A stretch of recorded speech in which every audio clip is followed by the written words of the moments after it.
YouTube, it's Nikki from Nikki Lilly. Now today I am doing a video called Nikki. Oh, there's a car backing up, it's so annoying. So I'm going to be doing a video called The Face of Nikki, and I get a lot of comments on my videos saying what's wrong with her face, what's wrong with your face, did anything happen to your face? And I don't mind you guys asking, seriously. You're just curious, and I would be if I didn't, know me and stuff like that. But I'm just going to tell you a little bit about my face and how it turned out like this. It may be quite a boring video, but I'm basically answering all of your comments, questions and concerns about it. So I have an illness called an AVM, which stands for arteriovenous malformation, which is a rare illness, which means that I don't have capillaries in my face in the places where they need to be, so my blood vessels and veins collide, which causes me to have life-threatening nosebleeds. And this has really interfered with my life. I used to be in all the clubs at school and see my friends a lot and just lead a really perfectly normal life. And this was around when I was 6. I found out I have it. I was born with it, but I didn't start noticing the effects to it until I was 6. And I started out with just having pains and just some veins popping up on the right side of my face, nothing major. So we went to see our local doctor, and they referred us to a hospital doctor, and the hospital doctor referred us to a specialist doctor, children's hospital doctor. And then they run loads of scans. I had a MRI scan, which is where you're asleep and they do lots of scans on you and just some tests and stuff like that. And they found out I have an AVM, and my AVM is quite big. It's on my face and my head. So yeah, and I was 6, so I didn't really. I basically just thought it was a bit like a cold, it'd go away after a while, because I was 6, so I didn't really understand. I hadn't been living life for long and, knowing or finding out stuff yet. But then when I was 7, I started realising I'm going to be needing operations, treatments, having to quit clubs, not being able to do as much stuff, and being a bit homeschooled and stuff like this. And it was quite scary. I did feel sorry for myself at first, but then I realised there is so many things I can do. So when I was 8, I started my YouTube channel, which I'm talking to you guys on today, and created tons of best friends. I've created nearly 1,000 best friends, which is crazy on YouTube. Even though I can't see you, you can see me, and yeah.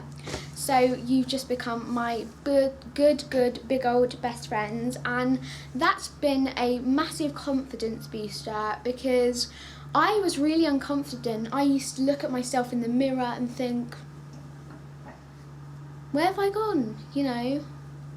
I used to wish this was face paint, and some nights I used to get a flannel and wet it and scrub my face because I couldn't believe it was not going to come off. And after a while I realised I was going to continue getting veins, and I had my first operation when I was late 6, I think. So it was August, so it was a month after my birthday I had my first operation, and it was quite scary, I must say, because it was like my first thing, and they basically put me to sleep and used this thing called Onyx. And Onyx is basically explained, it doesn't sound nice, it's a black toxic liquid chemical thing which they inject into your inner skin stuff.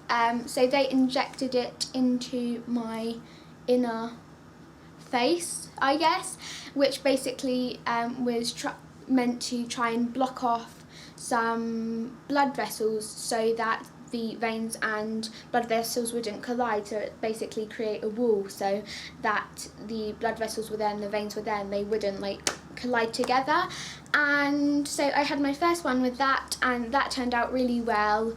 But then later that year, Christmas Eve, I had Christmas Eve, so I had a nosebleed, and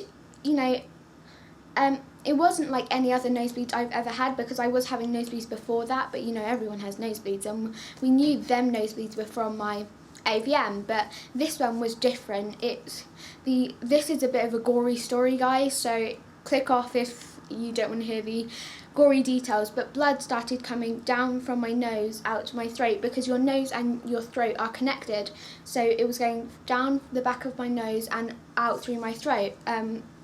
So I was spitting blood out, and that wasn't anything I had experienced before. Now it's regular to me. I get one of them like every day now, which is really disturbing and horrible for me. So it started coming out of my mouth, and it wasn't just like little spits, you know. It was like, I was like spitting it out violently, and I found myself gagging on it, and it wasn't normal, and it was coming out my nose, mouth, and my tear ducts, which is where you cry from. And instead of clear crying water, it was blood, and it was really scary, because I think I was only 7, so that was really, really scary for me. And I ended up having to call the ambulance. So England, that'd be 999, America, that'd be 911, and it was really scary.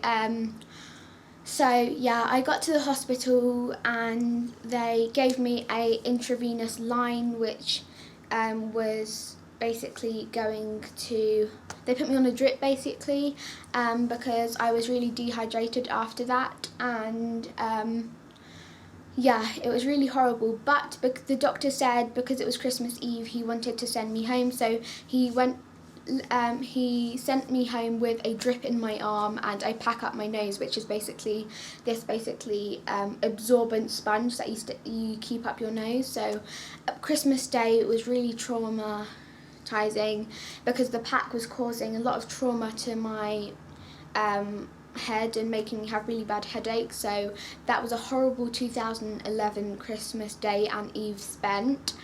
And then we had continued with those treatments I had 8 more of them treatments. So altogether I had 9 until I was having them until about last year, June, I think, and then we found out that they weren't working, which was really horrible, because you know, it was a bit like, I've been having all of these, and to find out they're not working is really horrible.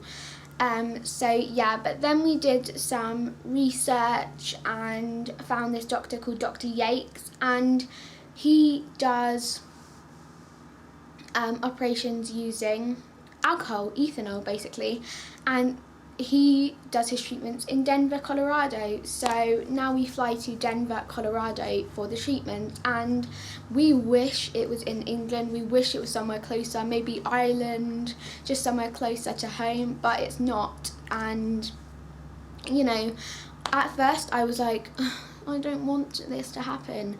But you know, I realised that you do have to make sacrifices for your health, and your family is always going to be there for you, and your parents have made so many sacrifices for you, and you know, you just have to be so grateful for it. And then by even like last year or the year before, I was missing out on school, I was missing out on education, parties, clubs. I had to quit so many clubs. I had to quit swimming, Brownies Club, which is basically your guys's Girl Scouts, I think. What else? Girls football, and just so many other things that I really enjoyed doing, which was really sad, because I had a passion for each and every one of them. Oh, my ears look big. So that was really sad, and I slowly found myself quitting more and more stuff, and my education was going like that. And then I am now in grade 6, I think. So it's the last grade until I go into high school, which will be exciting. And so I have someone called Keith now, and he's basically a home tutor, like my own private home tutor that helps me in school, out of school, you know.